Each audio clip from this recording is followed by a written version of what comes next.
নমস্কার বন্ধুরা, সবাই কেমন আছো? আশা করি সবাই ভালো আছো। এই যে দেখছো আমি শাড়ির পাড়টা কাটছি, এটা হাতে লাগাবো।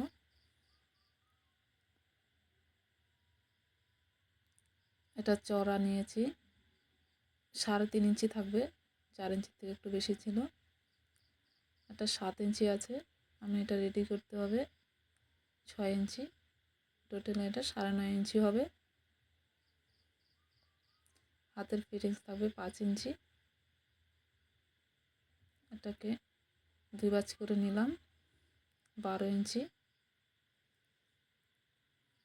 এখানে 4 ইঞ্চিতে একটা দাগ দিয়ে দিলাম, 4 ইঞ্চিতে একটা লম্বা টান দিয়ে দিলাম। তারপর দুই সাইডে দুটো কাট লাগিয়ে দেব, আর 4 ইঞ্চিতে যে দাগ দিয়েছি সেখানেও কাট লাগিয়ে দেব। কাপড়টা ছোট ছিল তো এখানে জয়েন দিতে হয়েছে। এখানে 4 ইঞ্চিতে দাগ দিয়েছি, এখানে 3টা প্লেট হবে। একটা প্লেট 1 ইঞ্চি থেকে একটু বেশি করেছিল।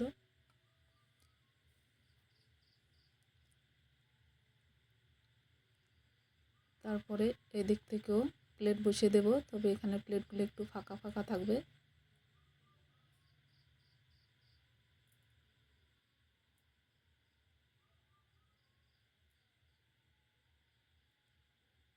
দুই পাশে একই রকমের ফাঁকা ফাঁকা প্লেট বসাবো।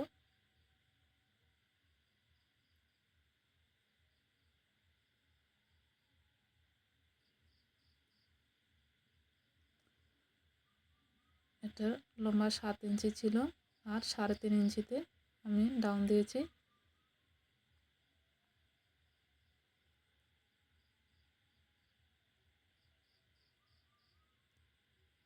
এবার মেন কাপড়ের উপরে অস্তরটা বসিয়ে সেলাই করে নেব।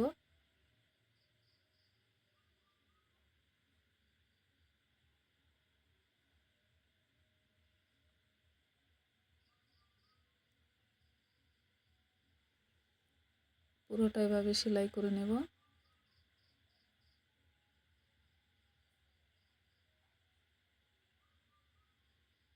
তারপর যে এক্সট্রা কাপড় আছে সেটা কেটে ফেলে দেব।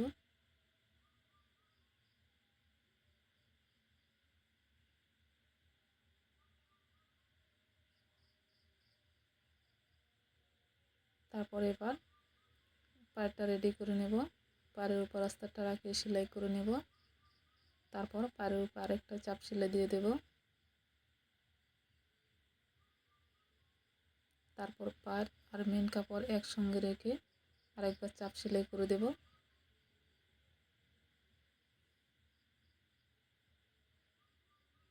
তারপরে এভাবে সমান করে মিডিলে একটা কাট লাগিয়ে দেব, যাতে আমার সেলাইটা করতে সুবিধা হয়। কাটের জায়গায় ডিজাইনটা বসিয়ে দিলাম। প্রথমে আস্তারের উপর সেলাই করছি, তারপর এভাবে পাটটাকে রেখে সেলাই করে দেব।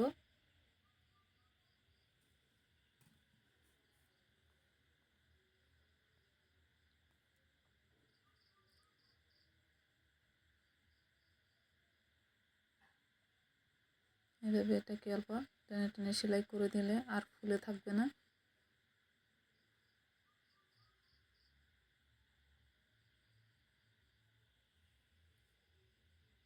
পুরোটা সেলাই করে নিয়েছি।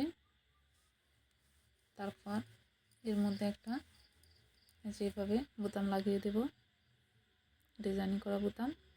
হাতটা আমার রেডি হয়ে গেল। কেমন হয়েছে বলবেন, যদি ভালো লেগে থাকে লাইক করবেন, কমেন্ট করবেন। ধন্যবাদ।